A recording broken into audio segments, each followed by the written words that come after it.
This video is designed to help my algebra students with section 3-1 of our textbook, which is on writing and graphing inequalities. These are just on a number line. First, we need to go over the fact that this is the less than symbol, greater than, less than or equal to, and greater than or equal to. Now, when we're graphing on a number line, each of these symbols has a special representation. When we graph the strictly greater than and strictly less than, we use an open circle. When we have greater than or equal to or less than or equal to, we fill in the circle. So one of the things I tell my students is because this takes more ink to write, it takes more ink to fill in the circle.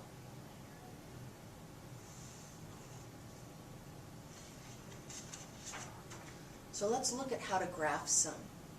Here I have x is greater than 4.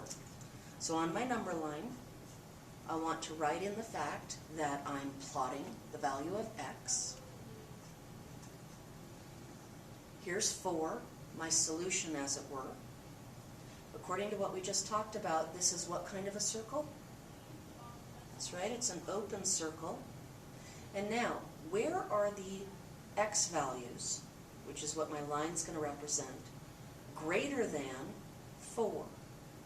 Well, numbers get greater on a number line going to the right, so from my open circle, I draw an arrow to the right, and I'm done.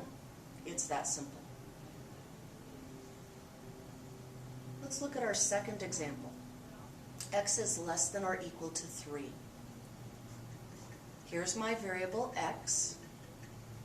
Next, I want to put my solution of 3 on my number line. Now I need to look at my inequality symbol. This has that extra line underneath, meaning equal to. So this time when I draw my circle, I want to fill it in.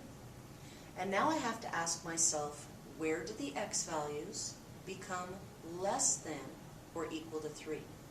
Well, on a number line, the values get smaller or less as we travel to the left.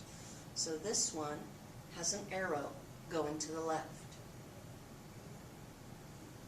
This last example is what we call a compound inequality. It's called a compound inequality because it has two values associated with it. I still start by taking my variable, again an x, and put it here. Now, 2 is less than x is less than or equal to 5. Remember that smaller numbers always go on the left, larger numbers always go on the right.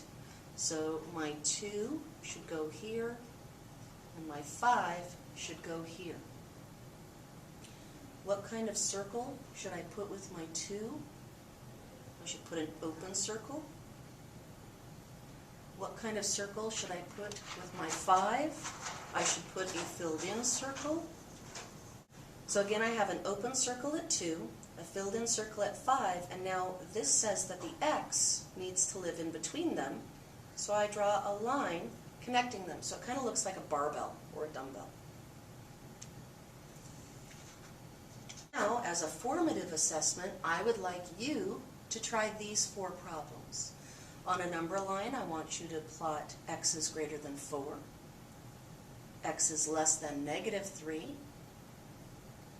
x is greater than or equal to 2, and 4 is less than or equal to x is less than 7. Make sure you show those to me before moving on.